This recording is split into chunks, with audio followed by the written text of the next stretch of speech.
Oh ya, buat teman-teman semua yang nyari sebuah platform buat streaming, nonton video, series, film, ataupun anime-anime, kalian bisa download sebuah aplikasi yang bernama Vino. Langsung gaskin aja ya di link yang Mamang cantumin di deskripsi. Oke, lanjut. Halo semuanya, selamat wayah kio ya dimanapun kalian berada. Kembali lagi bersama Mamang dan di video kali ini kita bakal lanjutin manhwa Manusia Super. Kita masuk di part 37. Di awal video ini melihat Summon yang bisa menggunakan spiritualisasi. Neng Pries pun yang terkejut berkata, "Dasar manusia bodoh, beraninya kau melakukan spiritualisasi di hadapanku. Tapi harus kuakui kau hebat karena bisa mencapai keadaan yang tak mampu digapai oleh para manusia. Seranganku akan berpengaruh sekalipun kau dalam wujud spiritual." Mendengar hal itu, Summon yang tidak menduganya pun tersentak kaget. Apa? Saat itu, Summon berpikir, "Ayah, habislah sudah." Karena merasa ragu, Summon pun bertanya, "Kalau begitu, akan kulepas saja." Namun sebelum Summon menyelesaikan kalimatnya, Neng Pries langsung menyelahnya. "Tunggu, karena serangan spiritual juga terbukti fatal bagiku. Tetap seperti itu saja." Tentu saja, perkataan Neng Pries membuat Summon semakin kebingungan. Ini sebenarnya mau apa sih?" Neng Pries pun melanjutkan, "Hindari seranganku dan lakukan apapun yang kau bisa untuk menyerangku seperti sebelumnya." Mendengar hal itu, Summon pun kembali mengingat pertarungan mereka di dungeon terakhir. Tidak kusangka harus begini. Kemudian Summon pun yang merasa kesal berkata, "Sia, bodoh lah, aku maju." Dengan begitu, Summon pun kini melesat ke arah Neng Pries. Melihat pergerakannya, Neng Pries yang dikendalikan oleh kekangan langsung berusaha untuk menghalau serangan Summon. Sebuah ledakan terjadi ketika Summon menghadapi kekuatan spirit dari Neng Pries. "Jawablah panggilanku, oh para spiritku." Neng Pries pun kini memanggil spirit dari lingkaran magic yang telah ia siapkan sebelumnya, yang mana langsung menyerang ke arah Summon. Namun saat itu, Summon merasa jika pertarungannya kini lebih mudah daripada pertarungan yang ia lakukan di final dungeon, di mana ia dengan mudahnya bisa menghindari serangan-serangan Neng Pries yang menggunakan para spirit. Meskipun saat itu serangan Neng Pries terus-menerus berdatangan, Summon sendiri dengan mudahnya menghindar, bahkan tak mengenai tubuhnya sama sekali. Hingga suatu ketika, Summon yang telah menghindari semua serangan Neng Pries berhasil mendekat ke arah Neng Pries sendiri, yang membuat Neng Pries sangat terkejut ketika tidak menyangka kecepatan Summon bisa secepat itu hingga telah mendekat dengannya. Seketika itu juga, Neng Pries pun yang melihat Summon akan menyerangnya kini menggunakan sebuah barrier untuk menahan serangan Summon. Namun barrier miliknya ternyata tak menahan pergerakan Summon yang dengan mudah bisa menembus barrier tersebut. Lalu dengan sekejap mata, Summon pun kembali menyerang ke arah Neng Pries hingga barrier miliknya yang tak mampu menahan serangan Summon kini terkoyak. Lalu setelah merasa jika barriernya bisa dengan mudah dihancurkan, Summon pun melirik ke arah barrier tersebut lalu berkata, "Karena waktuku tak banyak, akan kuakhiri ini dengan cepat." Dengan begitu, Summon pun langsung menyerang ke arah Neng Pries dengan bertubi-tubi, yang membuat barrier miliknya tak mampu menahan serangan Summon hingga pada akhirnya retak dan pecah seketika. Lalu di saat Neng Pries terkejut akan barriernya yang pecah, Summon memanfaatkannya untuk menyerangnya. Dia menusukkan tombaknya tepat di tangan kiri sang Pries hingga menembus sebuah lingkaran magic yang mengendalikannya. Dengan begitu, lingkaran-lingkaran magic di atas yang mengeluarkan para spirit kini menghilang keberadaannya. Lalu setelah merasa jika Neng Pries tak mengeluarkan lagi serangannya, Summon pun menjaga jarak dengannya. "Hei, apa sekarang kau bebas? Apa aku bunuh saja dirimu untuk berjaga-jaga?" Neng Pries yang kini berlutut membalas. Tidak, sudah selesai. Lihat, dengan seranganmu, rantai yang membuatku menjadi dead spirit telah menghilang. Semon pun menghela napasnya menimpali. Hah? Apa itu saja? Neng Priest melanjutkan. Sepertinya begitu. Tak lama lagi, aku akan disegel.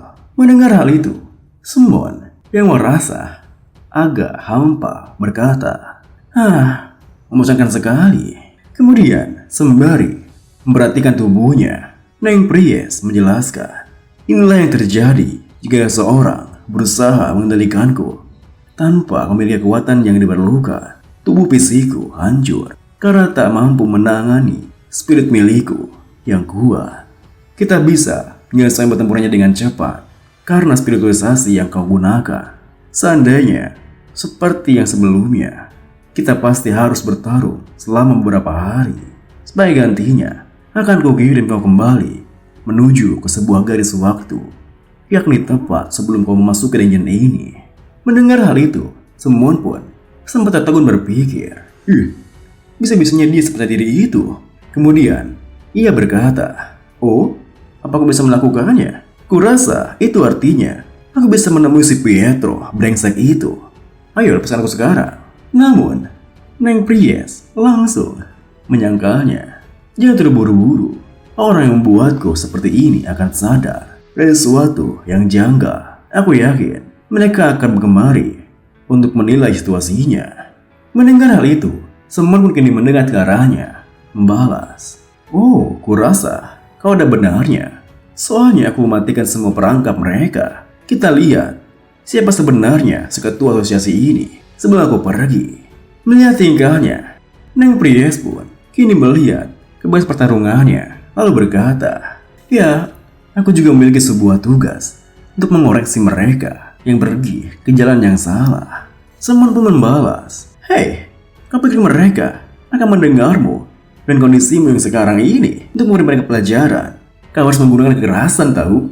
Mendengar hal itu, Neng Priest pun tersenyum menimpali. Aku tak pernah berkata akan berbicara pada mereka loh. Saat kemudian, sesuai dugaan Neng Priest, tiba-tiba saja ia merasakan sebuah kehadiran yang membuatnya berkata, mereka datang. Di sebelah sana, ternyata tak jauh dari mereka muncul sebuah retakan yang berwarna keunguan, di mana dari retakan itu muncul sebuah celah yang memunculkan seorang Underworlder yang keluar dari sana. Rantai High Priest telah terlepas. Itu artinya Xiao Monyo itu pasti sudah mati. Namun sayangnya, dugaan si Underworlder itu telah salah besar, dan dia pun dikejutkan ketika melihat Sumonyo dan juga Neng Priest yang telah menatap ke arahnya. Bagaimana mungkin dia masih hidup? Ternyata Underworlder itu adalah seorang senior priest yang punya skill spirit medium yang dapat menggunakan spirit dari mereka yang telah mati, dan juga White Flame yang menyebabkan aura putih berkonsentrasi tinggi untuk produksi air pipi putih abadi. Semuanya, jadi kami tak bisa mengalahkanmu bahkan dengan spirit dari High Priest.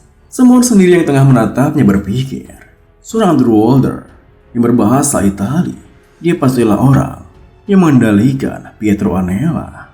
Kemudian dengan sombongnya, Semon pun mempukul kepala Neng Priest sembari berkata, woi keparat, aku sudah pernah bunuh 17 tahun yang lalu.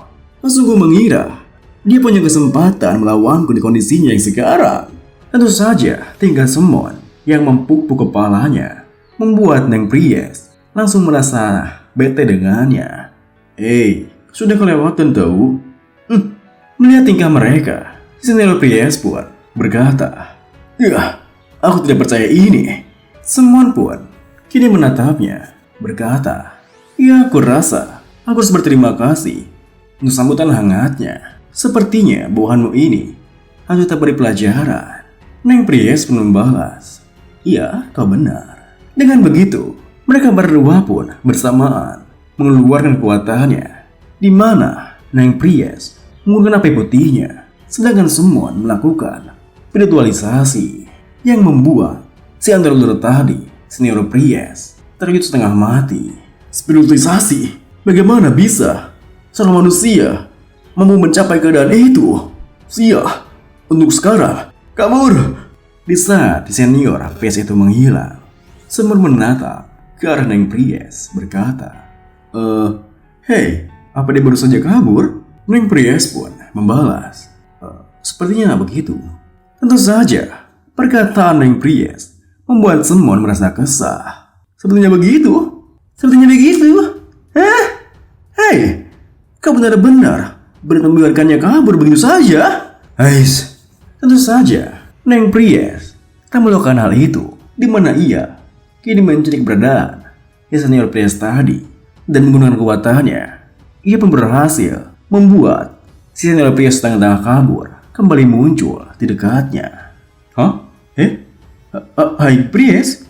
Di tengah kebingungan mereka, Neng Pries pun menggunakan kekuatannya untuk mencoba menahan Underworlder tadi, sembari berkata, kau pikir aku akan membiarkanmu kabur begitu saja? Death, sekarang katakanlah padaku, apa semua ini rencanamu? Meskipun Neng Pries tengah berusaha mengikatnya menggunakan kekuatannya, senior Pries itu, sebut saja Seppi, kini kembali menghilang menggunakan kekuatannya. Sia! Cing! Namun sayangnya, belum sempat Seppi berlari menjauh, Neng Pries kembali menemukannya. Kemudian Neng Pries pun kembali mengekang tubuh Seppi sembari menekankan, aku tidak memberimu izin untuk pergi. Seppi pun yang merasa aneh kebingungan membalas, Hai Pries, kenapa Anda melakukan ini? Kenapa Anda memihak pada manusia ini? Neng Pries pun menimpali, aku tak melakukan ini untuk memihak pada manusia. Apa kau lupa dengan perkataanku yang menambahkan apa yang tidak bisa kau kendalikan? Mendengar perkataannya, Seppi yang merasa kesal pun berkata, Sia, berani sekali kau menceramahiku saat kau seorang undead. Kau pikir kau menjadi pemimpin kami cuma karena aku manggilmu Neng Pries? Sembari menguatkan dagangannya, Neng Pries pun berkata, bisa-bisanya makhluk cerdas sepertimu menjadi serendah ini. Saking kesalnya, Seppi pun berteriak, dasar propet palsu, berani sekali kau merendahkanku. Kami telah menemukan propet yang asli, bukan yang palsu sepertimu, tapi yang asli ada padanya. Namun sayangnya, perkataannya itu malah membuat dirinya babak belur oleh tinjuan Semon dan juga pukulan Neng Pries sendiri. Saat kemudian, dikala wajahnya telah babak belur sekaligus kesakitan, Seppi pun hanya bisa mohon ampun pada mereka. Kalian kira aku akan tunduk dengan kekerasan? Tidak, aku jangan pernah melakukannya. Meskipun saat itu Seppi kembali memprovokasi mereka, Semon sendiri malah melihat ke arah Neng Pries yang terlihat seperti sebuah ketel yang tengah mendidih. Meskipun Semon dan juga Neng Pries mengacuhkannya, Seppi kembali berteriak, aku lebih baik mati, ambil nyawaku. Mendengar teriakannya, Semon pun menunjuknya berkata, Hei, dia terlalu berisik, apa aku boleh memukulinya sekali lagi? Dengan begitu, di saat Neng Pries mengangguk, Semon pun langsung menghantamnya hingga Seppi langsung pingsan seketika. Apa aku memukulnya terlalu keras? Dia terkulai begitu loh. Neng Pries pun membalas, tidak apa, aku bisa membangunkannya kembali. Dengan begitu, Neng Pries pun menggunakan tekniknya, di mana ia dengan mudah membangunkan Seppi yang pingsan. Apa? Kemudian, setelah tersadar, Neng Pries pun memandang Seppi menekankan, sekarang mari kita lihat berapa lama kau bisa bertahan sampai kau membuka mulutmu. Siapa propet yang kalian temukan? Akibat tekanan itu, Seppi pun mau tak mau hanya bisa pasrah. Bahkan ia kini mengangkat kedua tangannya, lalu menuturkan, The First, dialah sekarang yang menjadi propet dan High Priest. Aku berkata jujur, saking takutnya kepada Semon, Seppi pun tak mampu menatap wajahnya. Meskipun Neng Priest merasa aneh. Ia berkata, "Prophet baru, maksudmu orang pertama yang bisa mendengar suara dari Lake of Beningings?" Seppi melanjutkan, "Iya, itu benar." Namun, Neng Priest langsung menyangkalnya. Itu mustahil. Tentu saja, perkataan Neng Priest membuat Seppi terkejut. Mana mungkin seorang Priest berbohong mengenai Lake of Beninging? Neng Priest beralasan, bukannya berbohong, tapi itu adalah ilusi. Itu lebih berbahaya lagi. Perkataan Neng Priest pun ini semakin membuat si Seppi merasa kebingungan. Ilusi? Neng Priest menjelaskan, ketika aku mulai perang dengan permukaan, aku tak lagi bisa mendengar suara dari Lake of Beningings. Jadi, tidak mungkin Lake of Beningings memilih dia dan berniat untuk memulai perang kembali. Menurut penjelasan dari Neng Priest, Seppi yang merasa tidak ingin menerimanya langsung berusaha untuk menghentikannya. Diam, tidak. Namun sayangnya, Priest kembali melanjutkan. The First adalah orang yang sangat ambisius dan dia mendeklarasikan dirinya sendiri sebagai High Priest baru.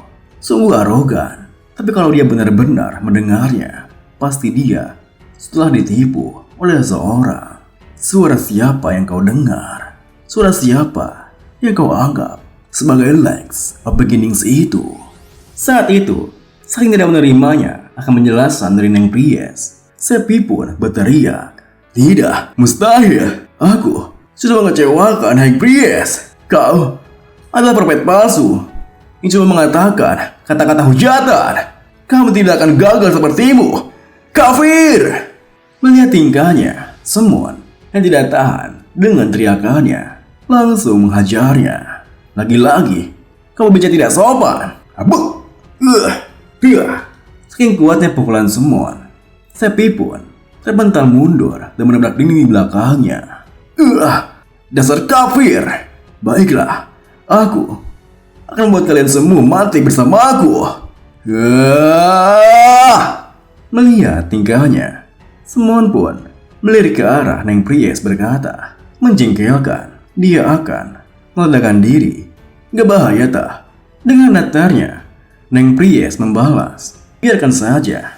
Dan video ini pun diakhiri dengan, di saat si Seppi akan meledak, Neng Priest pun menyentikkan jarinya yang membuat tubuh si Seppi menghilang dari sana. Sling!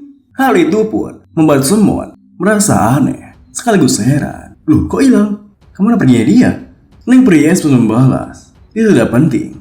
Aku cuma mengirimnya ke suatu tempat supaya dia meledak di sana saja. Terima kasih buat teman-teman semua yang udah nonton. Mohon maaf jika ada salah-salah kata atau pengucapan Mamang yang kurang jelas. Sampai jumpa di video berikutnya.